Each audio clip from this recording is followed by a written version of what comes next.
Okay.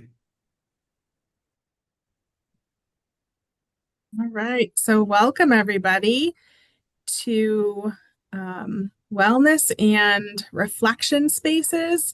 We've got some good updates for you on some spaces on campus that our students have access to, and all of you do as well, believe it or not. So, we'll hopefully give you some new insight and information, and you can take back to your students or to use for all of you. So, do you want me to share my screen? Fabulous. I struggled this morning a little bit, so hopefully we're going to be good. All right. Awesome. Can everyone see my screen okay? Perfect. All right. So, Christy, do you want to go ahead and introduce yourself? Sure. Hello, everybody. Christy Huynh, Assistant VP for Student Affairs and Dean of Students. And I'm Shelly Sloan, she, her. I'm the Assistant Dean of Students for Student Wellbeing.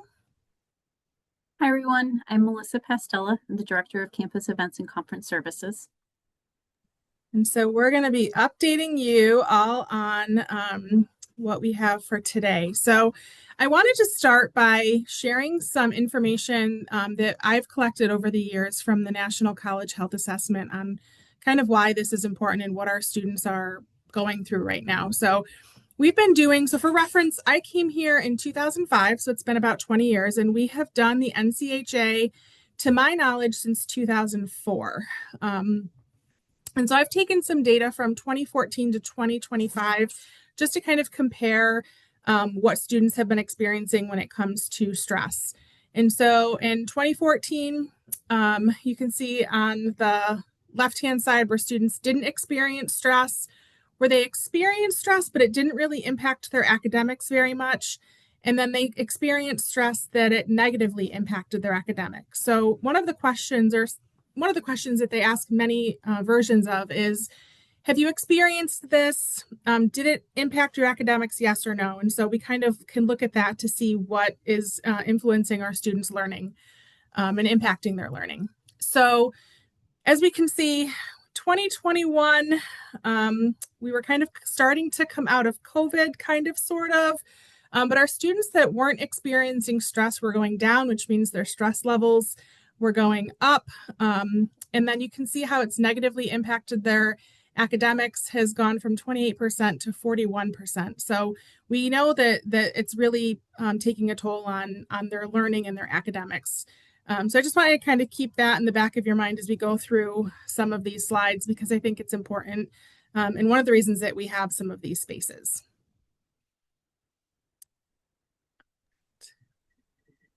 And so for that reason, and for some others, we have a real commitment to providing these spaces on campus. And some of the reasons I think that are important is, we do have a significant number of students who are residential students who live on campus, or students that commute. So for them to be able to have spaces in their home, in their area, that allows for stress-free spaces, in spaces that might be outside of, for residential students, kind of their living confounds, to be able to participate in prayer and reflection, and de-stressing types of activities. Also, as a campus, we're committed to the entire campus's well-being. And so these spaces provide opportunities not only for students, but also for employee well-being. We've really been intentional, and we'll talk through some of that intentionality as we talk through the different types of spaces, but to really think about these spaces as being inclusive, and in keeping in mind kind of the diversity of our campus, and the diverse needs that our students and employees have. Everything we're going to be talking about, you can find on the Laker Wellbeing website.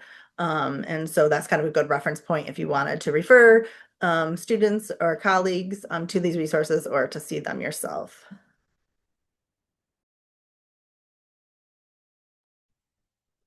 So to help support our well-being initiatives, what we did is we got some funding from the HERF Fund, which is the Higher Education and Emergency Relief Fund. That was money that came out following COVID to help mental health and to support it.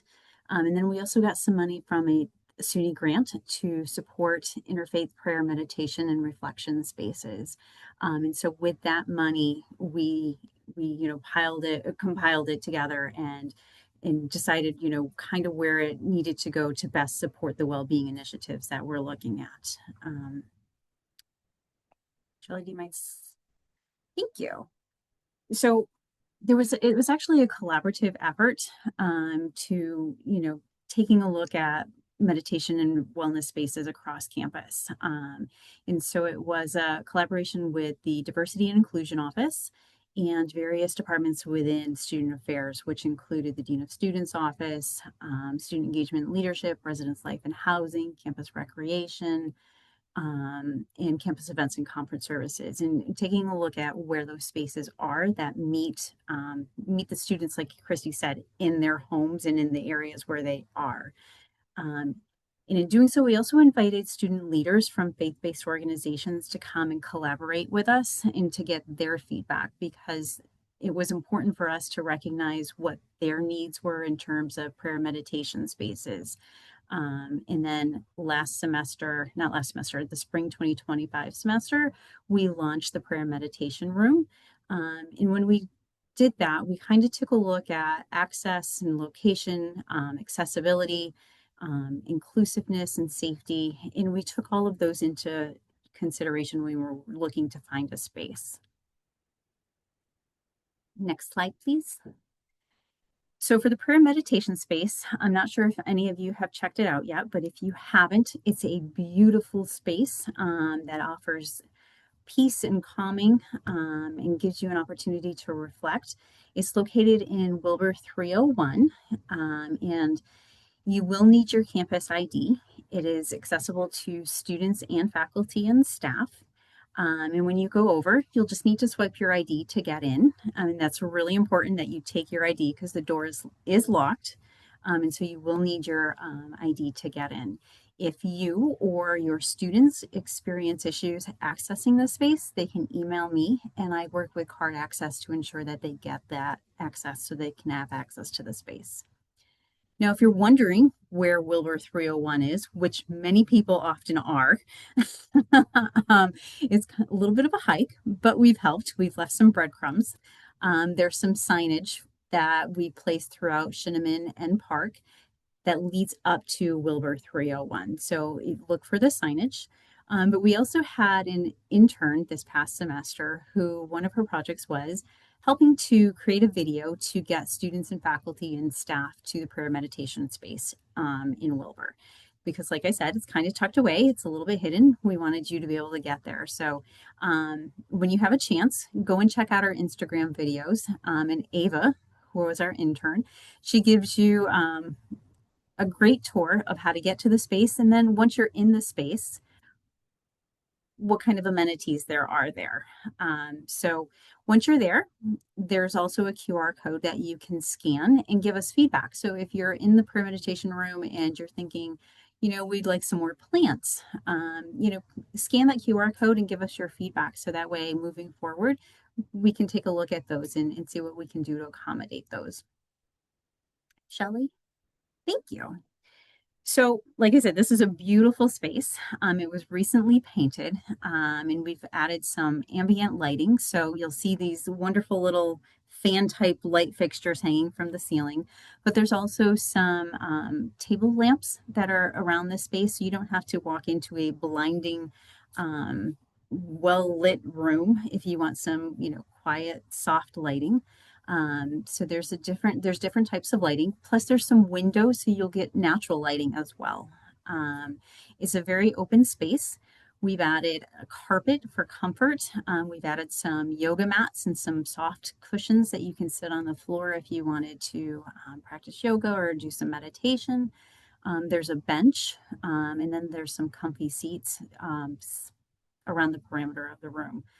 So it's actually a really warm and inviting space. We added some plants to help kind of spruce it up. And again, the windows offer a beautiful look outside to see campus. So it's not just blank walls. And the pictures around the room are all very calming, very relaxing photos that we put up.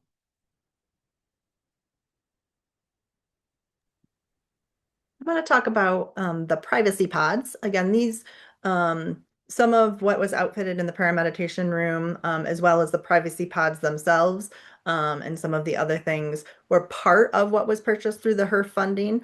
And so it was great that we were able to provide these. There was a lot of feedback, both from residential students who may have a roommate, but also counseling services would get a lot of requests to have from students who were doing telehealth appointments and needed space that was private in order to do those sessions. So the privacy pods provide access to a private space for students and employees to utilize. And so they can use them for appointments or just for quiet spaces that they may need. Next slide. We were intentional about thinking about where students may need and want to access these, especially if students have appointments that are later in the evening or at different times. So we selected pretty intentionally some spaces that were open access that would be accessible to the whole campus community, but also put some in living spaces, so in some of the residence halls, so that it was easily accessible for students, especially if they had evening appointments. We also were able to purchase one that's ADA compliant and much more accessible, which is in MCC Poucher Lounge. So you can see some visuals, of the privacy pods in utilization that is taking place. Next slide. So I get to talk about the Harmony rooms. So there are 2 Harmony rooms on campus. These are some of the photos of the Harmony room that's in Walker Health Center, Dr. Mary Walker Health Center.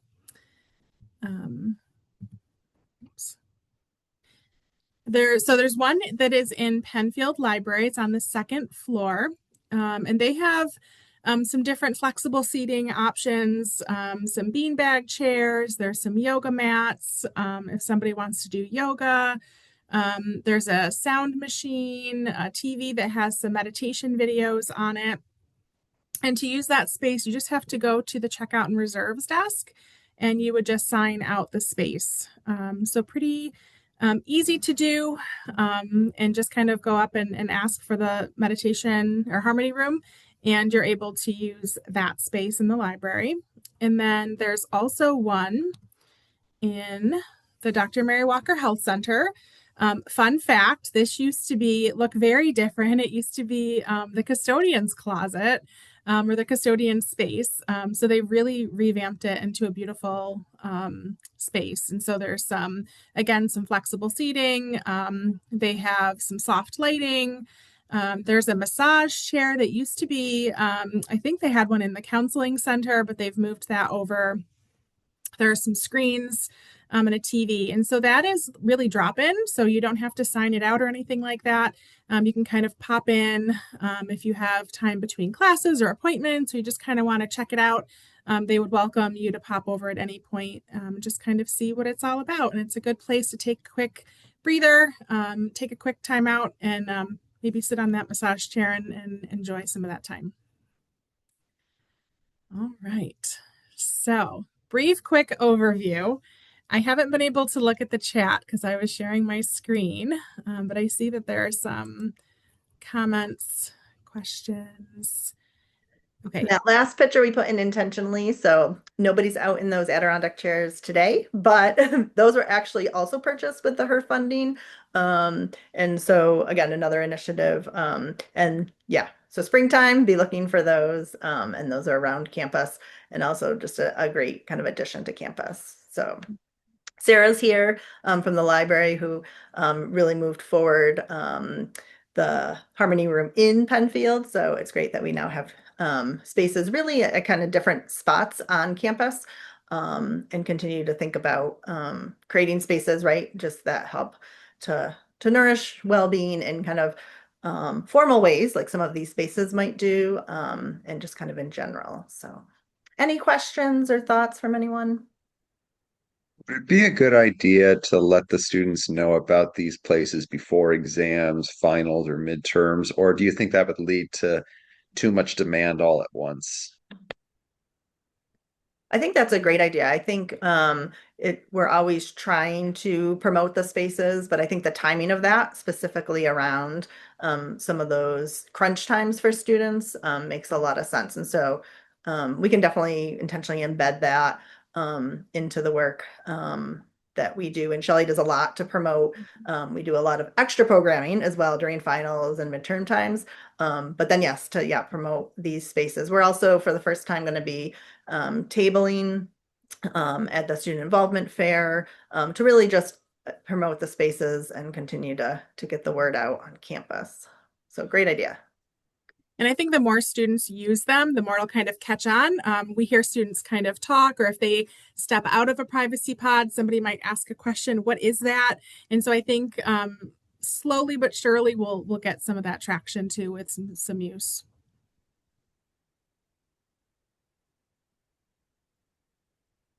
Has anyone used any of the spaces? Just curious. Good. And I've seen some students in the Harmony Room and Walker Health Center when I've gone over there for meetings. So I know that they're getting used, which is great. Do you have a list of all these rooms in different buildings at one place on one page? Yes, we have it on the Laker Wellbeing page, so we can add that link in the chat too. Thank you, Christy.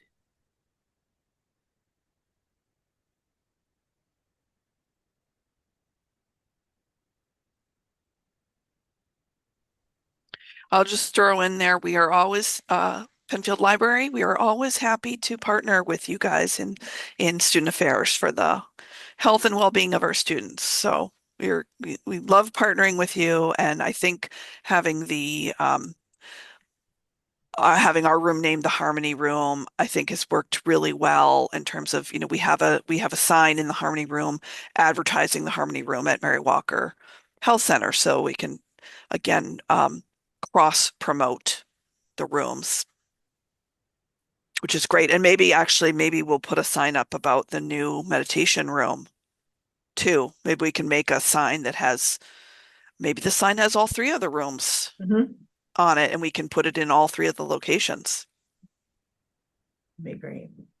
So I added the link where they all are listed. It is at the bottom of that page. So if you scroll at the bottom, you'll see them all listed in the locations for each of the spaces.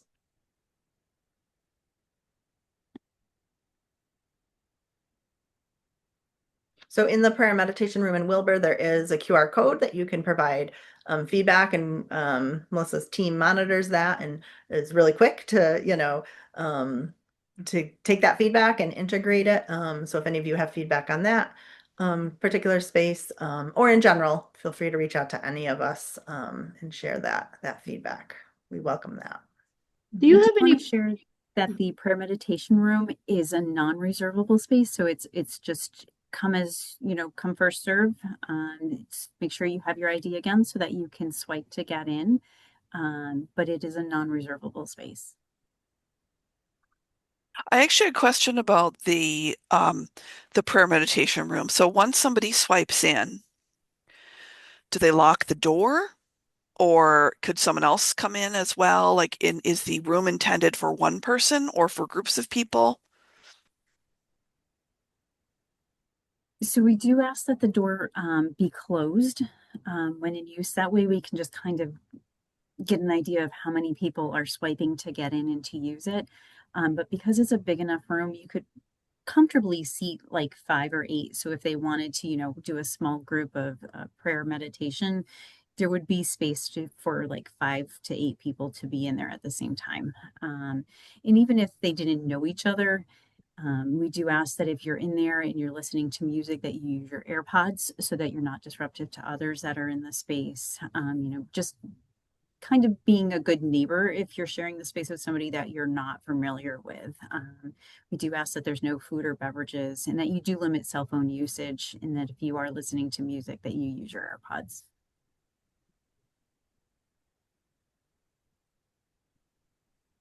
Do you guys have flyers around campus, maybe with a QR code for a quick access to where I can find these rooms for students?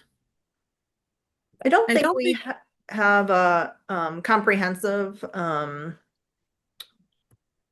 sheet, but we can absolutely make one. So we'll put that on our list, because I think that is helpful to have all of these spaces kind of promoted in one place, because I think they have different uses, and it's great to kind of let the campus know about all of them. So we'll put it on our to-do list, and we'll definitely send you one once we create it. absolutely. Thank you.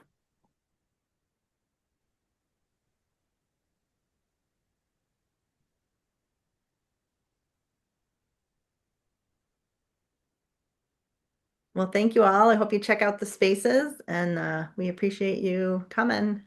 Thank you. Thank you very Thank much. you. Thanks, Thank you. everyone. Thanks. John. Thank you. Okay, bye.